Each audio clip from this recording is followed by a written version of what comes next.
आज के इस वीडियो में हम बात करेंगे कि आखिरकार आप अकेले क्यों हैं। इतना प्यार करने के बाद भी आप अकेले क्यों हैं, आपके साथ कोई खड़ा क्यों नहीं है, लोग आपको क्यों छोड़ देते हैं। तो इस बारे में अपन बात करेंगे, काफ़ी ज़्यादा इम्पोर्टेंट है। अगर कभी आपने इस पर गंभीरता से विचार नहीं किया है तो आज अपन इस टॉपिक पे बात करेंगे और मैं आपको गारंटी देता हूँ ये 3 पॉइंट, ये 3 बड़ी वजह समझने के बाद आप कभी प्यार में असफल नहीं हो सकते। कोई आपको धोखा नहीं दे सकता, कभी आपको चीटिंग नहीं मिलेगी, कोई आपको छोड़ के जा ही नहीं सकता है। तो इसलिए ये 3 पॉइंट बहुत इंपॉर्टेंट हैं। वीडियो गर्ल्स एंड बॉयज़ दोनों कैटेगरी के लिए समान रूप से हेल्पफुल होगा, तो वीडियो कहीं भी स्किप मत करेगा। फटाफट हम तीनों पॉइंट देख लेते हैं और साथ में बताऊंगा आपको क्या करना है। तो बात करते हैं पहली जो बड़ी वजह है उसके बारे में।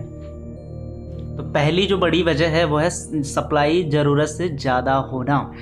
आज आप अकेले इसीलिए हो, या जो इंसान अकेला है वो इसीलिए है क्योंकि उसकी सप्लाई बहुत ज़्यादा हो गई थी। ज़रूरत से ज़्यादा जब भी सप्लाई होगी आपकी डिमांड ज़ीरो की तरफ ही जाएगी। मार्केट का एक ही उसूल है कि आपकी सप्लाई जितनी ज़्यादा, डिमांड उतनी कम। इसके कुछ अपवाद होते हैं लेकिन ज़रूरी नहीं है कि सभी लोग अपवाद में ही आएँ। तो ये बात हमेशा याद रखना, सप्लाई आपकी बैलेंस्ड होनी चाहिए, मेंटेन करना है आपको। सप्लाई ज़्यादा होने का मतलब क्या है? इसका मतलब है कि अगर आप किसी के लिए बहुत ज़्यादा अवेलेबल रहते हैं, 24 घंटे 7x24 आवर्स उसके लिए अवेलेबल ही रहते हैं, उसके बस पीछे पीछे रहते हैं, यही सारी चीज़ें करते रहते हैं सारा दिन, 24 घंटे 7 दिन, बस एक ही चीज़ है, प्यार प्यार प्यार प्यार। तो बस अगर यही करते रहते हैं आप तो यकीनन आपकी सप्लाई पीक पर है और फिर आपका रिलेशनशिप जो है टूटने से कोई बचा नहीं पाएगा। तो ये एक बड़ा रीज़न है आपके अकेले होने का। तो आगे से क्या करना है, आपको सप्लाई को बैलेंस्ड करना है, ये चीज़ आपको ध्यान में रखनी है। अब बात करते हैं दूसरे पॉइंट की। दूसरी जो बड़ी वजह है ये बहुत इम्पॉर्टेंट है, यह है खुद को भुला देना। बड़ा ही ज़्यादा इम्पोर्टेंट ये पॉइंट है और कंफ्यूज करने वाला भी है, क्योंकि लोग कहते हैं कि सच्चा वाला प्यार वही है जहाँ खुद को भुला दिया जाए। ओके, लेकिन यहाँ पे हम बात कर रहे हैं कि आपको खुद को नहीं भुलाना है। अगर आप खुद को भुला दिए तो आपका रिलेशनशिप ब्रेक हो जाएगा। तो क्या जो अभी तक लोग कह रहे थे वो गलत थे? नहीं, वो उनका पॉइंट सही है, मैं भी उसके सपोर्ट में हूँ।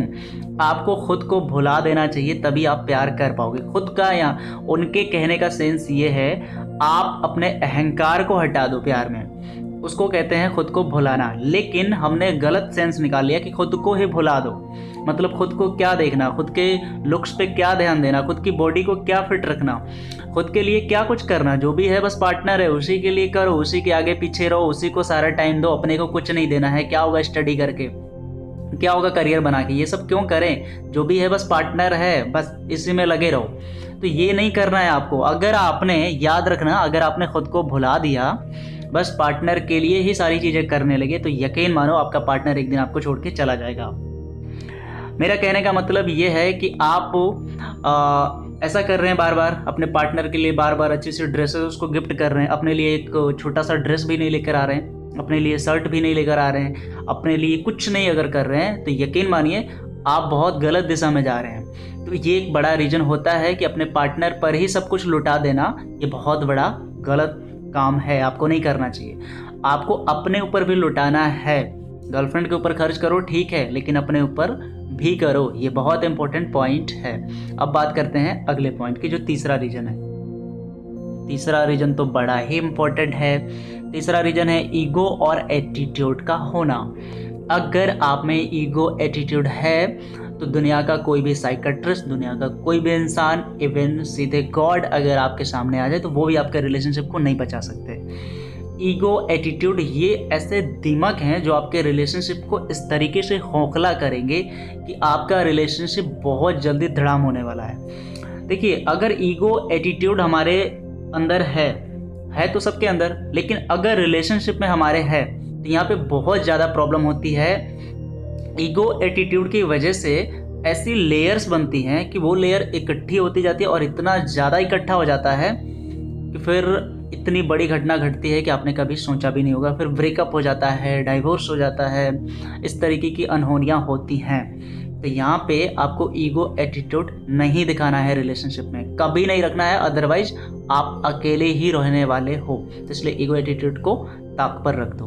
तो ये 3 पॉइंट मैंने बताए हैं और साथ में आपको ये भी बताया है क्या करना है आपको। ऐसा करते हैं तो कभी आप धोखा नहीं खाने वाले और कभी आप अकेले नहीं रहोगे। तो ये सारे पॉइंट थे, तो बस इतना ही। ये वीडियो उनके साथ ज़रूर शेयर करें जो अकेले हैं, जो अकेले नहीं हैं उनके साथ भी ज़रूर शेयर करें ताकि वो कभी अकेले ना हों। इन 3 पॉइंट्स को समझना उनके लिए भी बड़ा ही इम्पोर्टेंट है। और अगर आप मेरे से डायरेक्ट बात करना चाहते हैं तो कॉल मी फॉर एप्लीकेशन की लिंक आपको नीचे डिस्क्रिप्शन में मिल जाएगी। जो भी आपकी प्रॉब्लम होगी वहाँ से आप सॉर्ट आउट करवा सकते हैं। उस पर पूरा सर्च मारना होगा आपको lovintercity@cm4। वहाँ पे lovintercity यूट्यूब चैनल की आईडी मिल जाएगी जिसके थ्रू आप मेरे को डायरेक्ट कॉल कर सकते हो, कंसल्ट कर सकते हो और अपनी प्रॉब्लम का सोल्यूशन पा सकते हो। तो आज के इस वीडियो में बस इतना ही। Goodbye and take care.